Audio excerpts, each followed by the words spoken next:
ഞാൻ doctor Jolly Thomson. ജീവിതശൈലി രോഗങ്ങളുടെ ചികിത്സയിൽ മരുന്നുകൾക്കും ഓപ്പറേഷനുകൾക്കും പകരം ക്ലിനിക്കൽ സപ്പോർട്ടോടെയുള്ള ജീവിതശൈലി ക്രമീകരണത്തിന് ഊന്നൽ നൽകുന്നു. എൻ്റെ പ്രൊഫഷണൽ എക്സ്പീരിയൻസ് ആണ് ഇതിൽ പങ്കുവയ്ക്കുന്നത്. ക്ലിനിക്കലി സപ്പോർട്ടഡ് ജീവിതശൈലി ക്രമീകരണത്തിൽ ഓപ്പറേഷനുകൾ ഒഴിവാക്കാനും മരുന്നുകൾ കുറച്ചു കൊണ്ടുവന്ന് നിർത്താനും കഴിഞ്ഞ രോഗികളുടെ കേസ് സ്റ്റഡിയാണ് ഈ സീരീസ്. ജീവിതശൈലി രോഗങ്ങൾക്ക് പരിഹാരം മരുന്നും ഓപ്പറേഷനും അല്ല, അതിൻ്റെ അടിസ്ഥാന കാരണമായ ജീവിതശൈലിയിലെ അപാകതകൾ പരിഹരിക്കുകയാണ് എന്ന അവബോധം എല്ലാവരിലും ഉണ്ടാക്കുക എന്നതാണ് ഈ വീഡിയോകളുടെ ലക്ഷ്യം. ഈ രോഗിയുടെ പ്രത്യേകതകൾ പറഞ്ഞു കഴിഞ്ഞാൽ, ഒന്ന്, ഇവരുടെ മെയിൻ പ്രശ്നം അലർജി ഉണ്ട്, ആസ്മയുണ്ട്. അതിന് വർഷങ്ങളായിട്ട് മെഡിസിൻ എടുത്തുകൊണ്ടിരിക്കുന്നതാണ്. പിന്നെ എപ്പോഴും ത്രോട്ട് ഇൻഫെക്ഷനും റെസ്പിറേറ്ററി ഇൻഫെക്ഷനും വന്നു അതിന് ആൻറ്റിബയോട്ടിക് എടുക്കേണ്ടി വരും. പിന്നെ പ്രഷറിന് മരുന്ന് എടുക്കുന്നുണ്ട്. പിന്നെ ഫാറ്റി ലിവർ ഗ്രേഡ് 2 ആണ്. വെരിക്കോസ് വെയിൻസ് ഉണ്ട്. ഗ്യാസ്ട്രിക് പ്രോബ്ലം ഉണ്ട്. ഗ്യാസ്ട്രിക് പ്രോബ്ലം കോൺസ്റ്റിപ്പേഷൻ ഉണ്ട്, പൈൽസ് ഉണ്ട്, ഏനൽ ഫിഷറുണ്ട്. ഈ വെരിക്കോസ് വെയിനും ഈ ഏനൽ ഫിഷറും പൈൽസും എല്ലാം കണക്റ്റഡ് രോഗങ്ങളാണ് ശരിക്കും. അപ്പം ഇത്രയും ആരോഗ്യ പ്രശ്നങ്ങളുള്ള വ്യക്തിക്ക് ക്ലിനിക്കലി സപ്പോർട്ടഡ് ലൈഫ് സ്റ്റൈൽ കറക്ഷനിലൂടെ എങ്ങനെ പ്രഷറിനും ആസ്മയ്ക്കും അലർജിക്കും ഉള്ള മരുന്ന് കുറച്ചു കൊണ്ടുവന്ന് നിർത്താനായി, ഓപ്പറേഷൻ ഒഴിവാക്കാനായി, അസ്വസ്ഥതകൾ കുറയാൻ എത്ര നാൾ വേണ്ടി വന്നു, പരിശോധനാ ഫലങ്ങളിലുണ്ടായ പുരോഗതി തുടങ്ങിയവയാണ് ഇതിൽ വിശദീകരിക്കുന്നത്. പേഷ്യൻ്റ് ഡീറ്റെയിലേക്ക് വന്നു കഴിഞ്ഞ് കഴിഞ്ഞാൽ, ഇത് ലേഡിയാണ്. 162 സെൻറ്റിമീറ്റർ പൊക്കമുണ്ട്. വെയ്റ്റ് 67.4 കിലോയാണ്. അവരുടെ ഏജ് 53 വയസ്സാണ്. പക്ഷെ ബോഡി ഏജ് 63 വയസ്സുണ്ട്. അതായത് 10 വയസ്സ് കൂടുതലാണ് ബോഡിയുടെ ഏജ്. വയറൊത്തിരി ഉണ്ട്. അബ്ഡോമിനൽ ഒബീസിറ്റി ഉണ്ട്. 90 സെൻറ്റിമീറ്റേഴ്സാണ്. ഫാറ്റിൻ്റെ പെർസെൻറ്റേജ് 39.2 ശരിക്കും ഒരു ലേഡീസിനൊക്കെ ഐഡിയൽ എന്ന് പറഞ്ഞാൽ ഒരു 25% വരാൻ പാടുള്ളൂ. അറ്റ്ലീസ്റ്റ് 30 താഴെ ആയിരിക്കണം. ഇത് 39, ഓൾമോസ്റ്റ് 40% ഫാറ്റാണ്. അപ്പം അവരുടെ ഡയഗ്നോസിസ് എന്ന് പറയുമ്പം അലർജി ഉണ്ട്, ആസ്മയുണ്ട്, ഈ ത്രോട്ട് ഇൻഫെക്ഷനാണ് മെയിൻ പ്രോബ്ലം. പിന്നെ ഒപ്പം ഹൈപ്പർ ടെൻഷന് മരുന്ന് കഴിക്കുന്നുണ്ട്. പിന്നെ ഫാറ്റി ലിവർ, കുറേ നാളായിട്ട് ഫാറ്റി ലിവർ ഉണ്ടെന്നറിയാം. ഇപ്പോൾ അത് ഫാറ്റി ലിവർ ഗ്രേഡ് 2 വന്നു. ഗ്യാസ്ട്രിക് പ്രോബ്ലം ഉണ്ട്, വെരിക്കോസ് വെയിൻസ് ഉണ്ട്. അതുപോലെ ഗ്യാസ്ട്രിക് പ്രോബ്ലം എന്ന് പറഞ്ഞു കഴിഞ്ഞാൽ കൂടുതലും കോൺസ്റ്റിപ്പേഷനും ഉണ്ട്, അതുപോലെ ഗ്യാസ് കിട്ടുന്നുണ്ട്. പിന്നെ പൈൽസും ഉണ്ട്, ഏനൽ ഫിഷറും വരുന്നുണ്ട്. ഇത്രയും മൾട്ടിപ്പിൾ പ്രോബ്ലംസ് ആണുള്ളത്. അപ്പോൾ ഇവരുടെ നമ്മൾ ഡിസീസ് കാറ്റഗറി എടുത്തു കഴിഞ്ഞാൽ ഇത് മെറ്റബോളിക് ഓവർ വെയ്റ്റും ഹൈപ്പർ ടെൻഷനും ഉണ്ട്. അപ്പോൾ മെറ്റബോളിക് സിൻഡ്രോം ഉണ്ട്. അതുപോലെ ഓട്ടോ ഇമ്മ്യൂൺ ഡിസീസും ഉണ്ട്. ഈ പൈൽസും വെരിക്കോസ് വെയിൻസും ഒക്കെ ഓട്ടോ ഇമ്മ്യൂൺ ഡിസീസിലാണ് വരുന്നത്. പിന്നെ അലർജി, ആസ്മയുണ്ട്. നെക്സ്റ്റ് നമ്മൾ സിംറ്റം വൈസ് നോക്കിക്കഴിഞ്ഞാൽ ഏറ്റവും അവർ ഡിസ്കംഫർട്ട് വരുന്നത് ത്രോട്ട് ഇൻഫെക്ഷനും ത്രോട്ട് ഡിസ്കംഫർട്ടുമാണ്.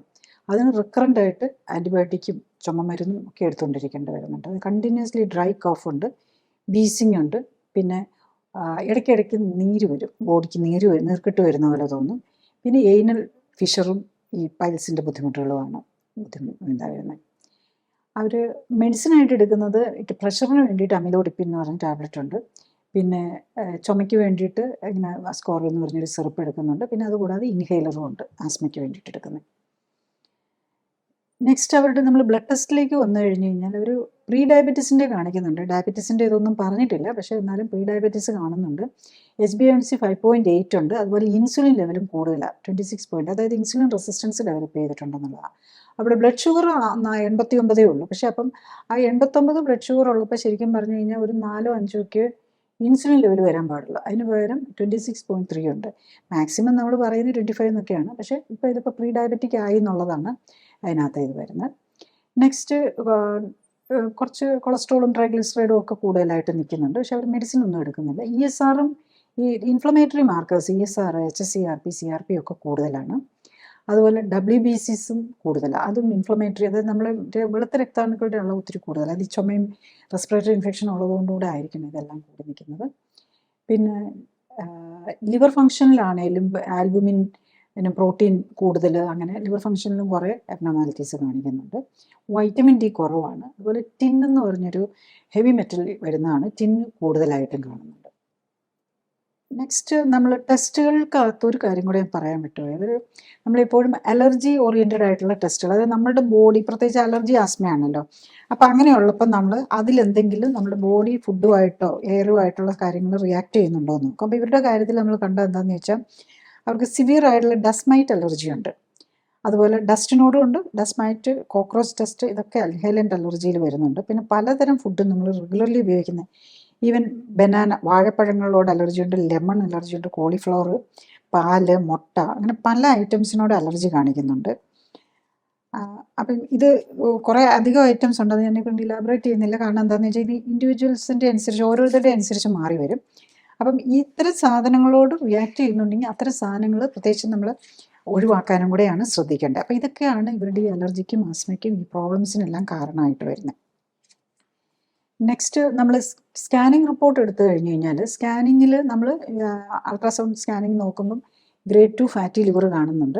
അത് ആക്ച്വലി ഡേ 1 എടുക്കുമ്പോൾ, അത് തുടങ്ങുന്നതിന് മുമ്പ് എടുക്കുമ്പോൾ ഫാറ്റി ലിവർ ഉണ്ട്. അത് ഡേ 90 ആയപ്പോഴേക്കും അത് ഗ്രേഡ് 1 ആയിട്ട് കുറഞ്ഞു എന്നുള്ളതാണ്.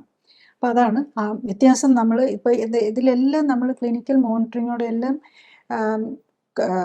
നമ്മൾ എല്ലാം മോഡേൺ മെഡിസിനിലെല്ലാം എവിഡൻസ് ബേസ്ഡ് ആയിരിക്കണം.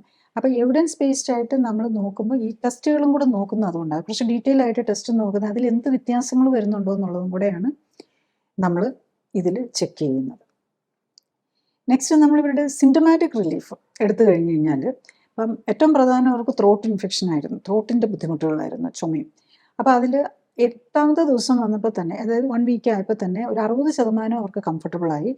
ഡ്രൈ കഫ് ഉണ്ട്, ആ ചുമയുണ്ട്, പക്ഷേ എന്നാലും 70% കംഫർട്ടായി. വീസിങ്ങിനാണെങ്കിൽ ഒരു 50% കുറവ് വന്നു എന്നുള്ളതാണ്. മേത്ത നീര് അങ്ങനത്തെ പ്രശ്നങ്ങളെല്ലാം മാറി. ഏനൽ പൈൽസും മറ്റു വയറിൻ്റെ ബുദ്ധിമുട്ടുകളും മാറിയാലും ഏനൽ ഫിഷറിൻ്റെ കാര്യത്തിൽ ഒരു 60% കുറവേ വന്നിട്ടുള്ളൂ. പക്ഷേ 15th ഡേ ആയപ്പോഴേക്കും അവർ ടോട്ടലി സിംറ്റം ഫ്രീ ആയെന്നുള്ളത്. പിന്നെ സിംറ്റം വരുന്നത് എപ്പോഴാണെന്ന് ചോദിച്ചു കഴിഞ്ഞാൽ 60ാം ദിവസം ആയപ്പോൾ അവർ വീണ്ടും ഒരു ഏനൽ കംപ്ലൈൻറ്റ്, ഏനൽ ഫിഷറിൻ്റെ കംപ്ലൈൻറ്റ് വന്നു. അതെന്താണെന്ന് ചോദിച്ചു കഴിഞ്ഞാൽ അവർ എന്തോ സദ്യക്ക് പോയി എന്തോ ഫുഡ് കഴിച്ചു. അത് കഴിഞ്ഞിട്ട് പിറ്റേ ദിവസമാണ് ഇത് വരുന്നത്. അപ്പം സദ്യ എന്നൊക്കെ വരുന്ന ഫുഡിനകത്ത് വരുന്ന ഓയിലും അതിനകത്ത് പല കാര്യങ്ങൾ വരുമല്ലോ. അപ്പോൾ ഇത്തരം പേഷ്യൻസിൻ്റെ അതാണൊരു പ്രോബ്ലം വരാവുന്നത്. നമ്മൾ തെറ്റിയ ഫുഡ് കഴിച്ചിട്ടുണ്ടെങ്കിൽ അത് പ്രത്യേകിച്ച് ഇൻറ്റസ്റ്റൈനൽ പ്രോബ്ലം, ഈ പൈൽസും ഈ ഏനൽ ഫിഷറും ഒക്കെ ഉള്ളവർക്ക് ഇമ്മീഡിയറ്റ്ലി അത് വരും. പക്ഷെ അതേ സമയത്ത് പ്രത്യേകത എന്താണെന്ന് വെച്ചാൽ ഇത് തെറ്റിയ ഫുഡ് കഴിച്ചിട്ട് ഒരു ആസ്മയും ചുമയും തിരിച്ചു വന്നില്ല എന്നുള്ളതാണ്. അപ്പോൾ ചിലർക്ക് അതും വരാം, തെറ്റിയ ഫുഡിൽ കൂടുതൽ, പ്രത്യേകിച്ച് വല്ല ഐസ്ക്രീമൊക്കെ എടുത്ത് കഴിച്ചിട്ടുണ്ടെങ്കിൽ ചിലപ്പോൾ അതും പിന്നെയും വന്നിരിക്കും. പ്രത്യേകിച്ച് ത്രോട്ട് പ്രോബ്ലംസ് ഉള്ളവർക്ക് ഈ തണുത്തതും ഈ കളറും ഐസ്ക്രീമിലെല്ലാം കെമിക്കലാണല്ലോ വരുന്നത്. അങ്ങനത്തെ ഒക്കെ ചിലപ്പോൾ മോർ സെൻസിറ്റീവ് ആയിരിക്കും.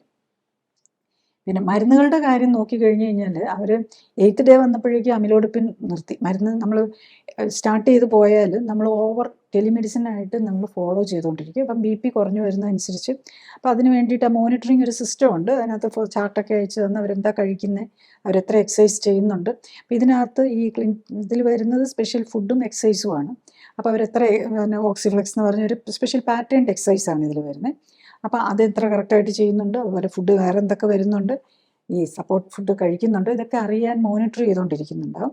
അപ്പോൾ അതനുസരിച്ച് ഇപ്പം BP കുറഞ്ഞു വന്നപ്പോൾ തന്നെ BPയുടെ മരുന്നും ഈവൻ 8th ഡേ വരുമ്പോഴേക്കും അവർ ഇൻഹേലർ പോലും അവർക്ക് കുറച്ചുകൊണ്ട് ഒന്ന് നിർത്താൻ പറ്റിയെന്നുള്ളതാണ്. ചുമയുടെ മരുന്ന് നിർത്താൻ പറ്റിയെന്നുള്ളതാണ്. അപ്പം സിംറ്റമാറ്റിക് ആണെങ്കിലും മതിയല്ലോ ഇത്തരം കാര്യങ്ങളൊക്കെ എടുക്കുന്നത്. അപ്പോൾ സിംറ്റംസ് ഇല്ലെങ്കിൽ അത് എടുത്തുകൊണ്ട് പ്രത്യേകിച്ച് നമുക്ക് ബെനിഫിറ്റ് ഒന്നുമില്ല. അപ്പോൾ 8th ഡേ ആയപ്പോഴേക്കും ഷീസ് ഫ്രീ, എല്ലാ മരുന്നുകളിൽ നിന്നും മാറാൻ പറ്റിയെന്നുള്ളതാണ്. പിന്നെ ബ്ലഡിൻ്റെ ടെസ്റ്റുകളിലേക്ക് വരുമ്പോൾ അവർക്ക് പ്രീ ഡയബറ്റിക് ആയിരുന്നു. HbA1c 5.8 ഉണ്ടായിരുന്നത് ഇതേ ഉള്ളത് കൊണ്ട് 30th ഡേ നോക്കിയുള്ളൂ. അപ്പോഴേക്കും ഇത് 5.7 വന്നു. 60 ഡേയ്സ് ആയപ്പോഴേക്കും 5.5 വന്നു. അപ്പോൾ ഇതെന്താണെന്ന് ചോദിച്ചു കഴിഞ്ഞ് കഴിഞ്ഞാൽ ചിലരുടെയൊക്കെ 8-9 ഒക്കെ ഉള്ളവരുടെയൊക്കെ 1-2 യൂണിറ്റ് കുറയും. ഇവരുടെ ഈ 5.8 എന്തുകൊണ്ട് എത്രയും താമസിച്ചെന്ന് ചോദിച്ചു കഴിഞ്ഞാൽ കുറയാൻ നമ്മൾ അത്ര സ്ട്രിക്റ്റ് കാർബോഹൈഡ്രേറ്റ് ലോ കാർബ് കൊടുത്തിട്ടില്ല ഇവർക്ക്. കാരണം ഇവർക്ക് അത്ര ഡയബറ്റിക് അല്ലല്ലോ. അപ്പോൾ അതുകൊണ്ടാണ് അതങ്ങ് കുറയാനുള്ളൊരു താമസം വന്നത്. ഇപ്പോൾ കൊളസ്ട്രോളിനൊക്കെ മരുന്നില്ലായിരുന്നു. പക്ഷേ മരുന്നില്ലാതെ തന്നെ കൊളസ്ട്രോൾ നോർമലിലേക്ക് വന്ന് 15th ഡേ ആയപ്പോഴേക്കും നോക്കിയുള്ളൂ. അപ്പോഴേക്കും അതൊന്നും വന്നു. ESRും ഇൻഫ്ലമേറ്ററി മാർക്കേഴ്സും ഒക്കെ അത് 107 1 ആയി, 91 ആയി. പിന്നെ ഇത്തിരി ഇടയ്ക്കൊന്നും കൂടി. അതെന്താണെന്ന് ചോദിച്ചു കഴിഞ്ഞാൽ ഇടയ്ക്ക് ഞാൻ ഈ പറഞ്ഞാൽ ഇടയ്ക്ക് അവർ ഈ തെറ്റി ഫുഡ് കഴിച്ചു, അങ്ങനെയൊക്കെ വരുമ്പോൾ കുറഞ്ഞു വന്നാലും ചിലപ്പോൾ തിരിച്ചും പോകാം. ബട്ട് ESR അവരുടേത് അത്ര അങ്ങ് നോർമലിലേക്ക് വന്നിട്ടില്ല. കാരണം എന്താണെന്ന് വെച്ചാൽ ഇടയ്ക്കിടയ്ക്ക് തെറ്റിയ ഫുഡ് കഴിക്കുന്നുണ്ട്. അപ്പോൾ അവർക്ക് ഏറ്റവും ഇപ്പം നമ്മൾ ത്രൂഔട്ട് ഇത് മനസ്സിലായത് ഈ ചെസ്റ്റിൻ്റെ ഡിസ്കംഫോർട്ടൊക്കെ കുറയുന്നുണ്ട്. പക്ഷേ ഈ ഇൻറ്റസ്റ്റൈനൽ പ്രോബ്ലംസ് അത് തെറ്റുന്നുമുണ്ട് ഫുഡ്. പിന്നെ ഡീറ്റെയിൽ ആയിട്ട് ചോദിച്ചപ്പോഴാണ് പറയുന്നത്, ശരിക്കും പറഞ്ഞാൽ നമ്മൾ നട്ട്സ്, കശുവണ്ടി, കപ്പലണ്ടി അങ്ങനത്തെയൊക്കെ കഴിക്കാൻ പാടില്ല.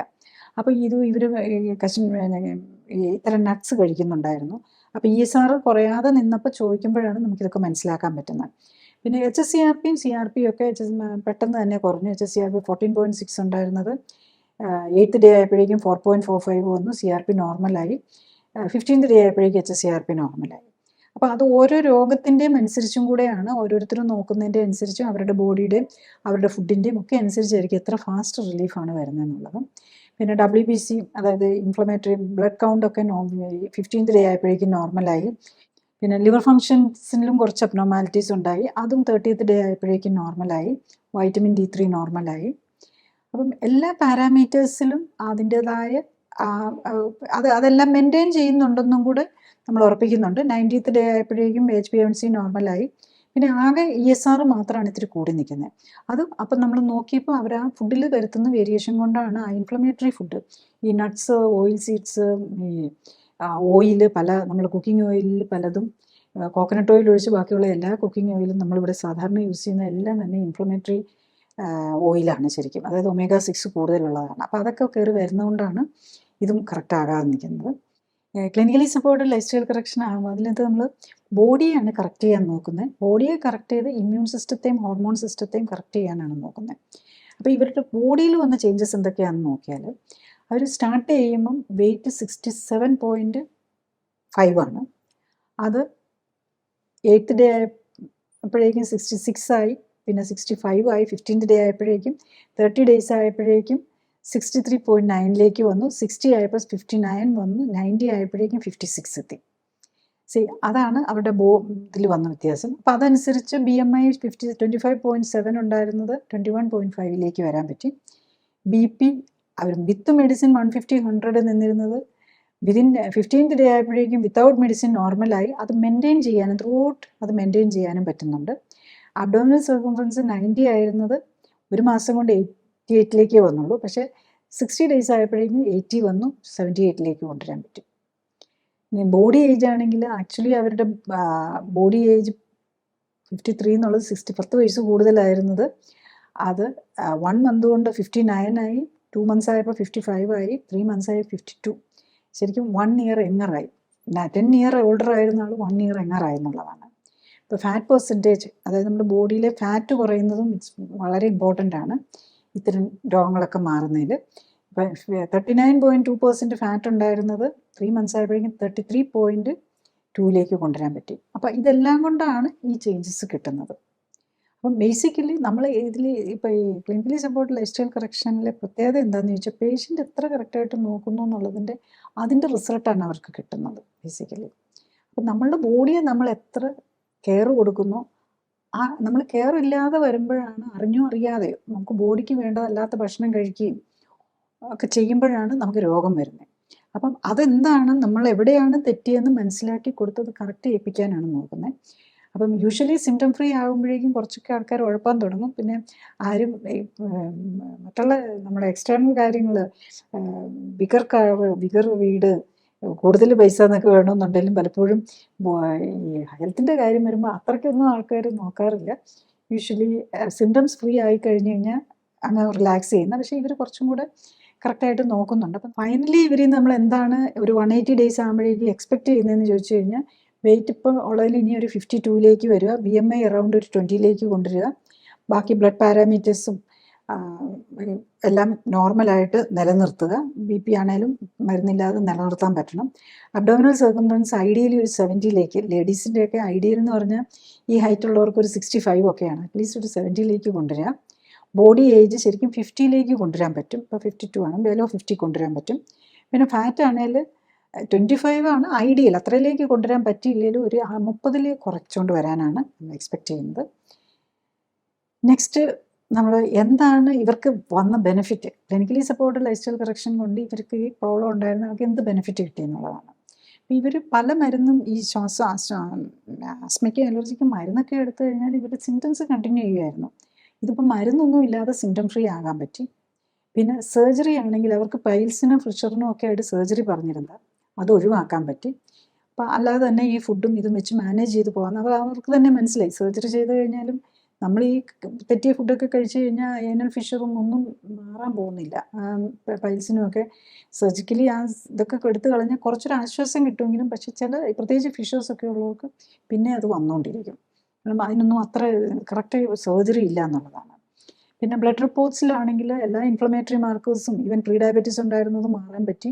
സ്കാൻ റിപ്പോർട്ട്സിലാണെങ്കിലും ഗ്രേഡ് 2 ഫാറ്റി ലിവർ എന്ന് പറഞ്ഞത് ഗ്രേഡ് 1 വന്നു. അത് നമ്മൾ എക്സ്പെക്ട് ചെയ്യുന്നത് 90 ആകുമ്പോഴേക്കും കംപ്ലീറ്റ് മാറുമെന്നാണ്.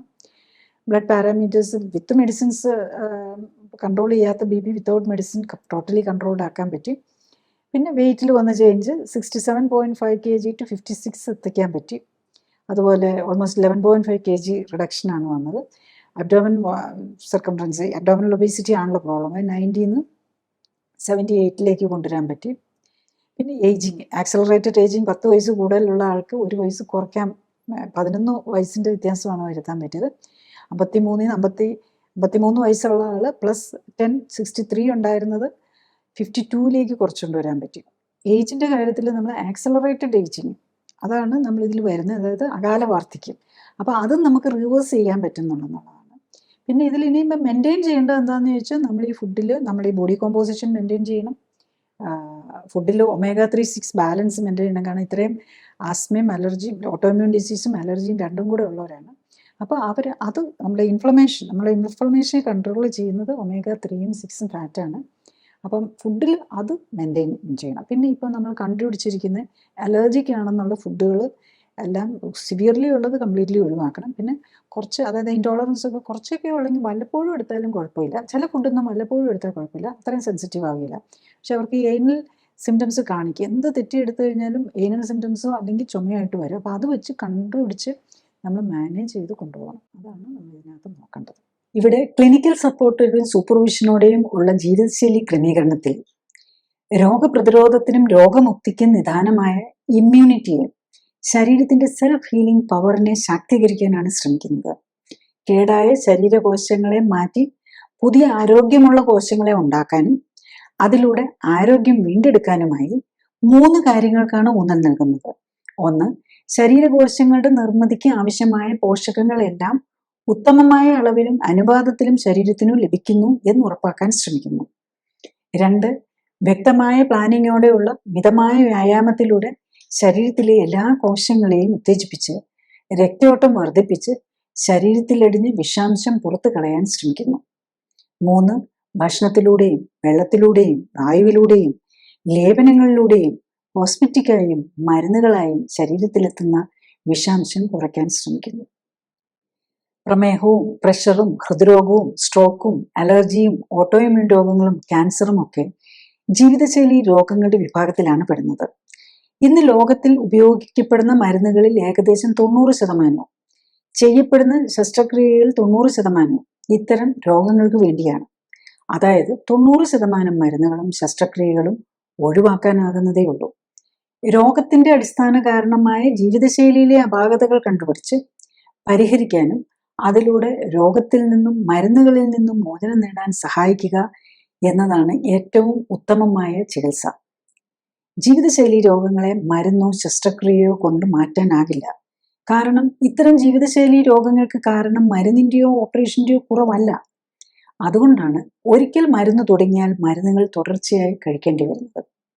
രോഗത്തിനൊപ്പം മരുന്നുകളുടെയും ഓപ്പറേഷനുകളുടെയും പാർശ്വഫലങ്ങൾ രോഗിയുടെയും ബന്ധുക്കളുടെയും ജീവിതം ദുസ്സഹമാക്കാൻ ഇടയാക്കരുത്. മരുന്നുകളിൽ നിന്നും മുക്തി നേടാനായി ജീവിതശൈലി ക്രമപ്പെടുത്താൻ എല്ലാവരും തയ്യാറാകണം.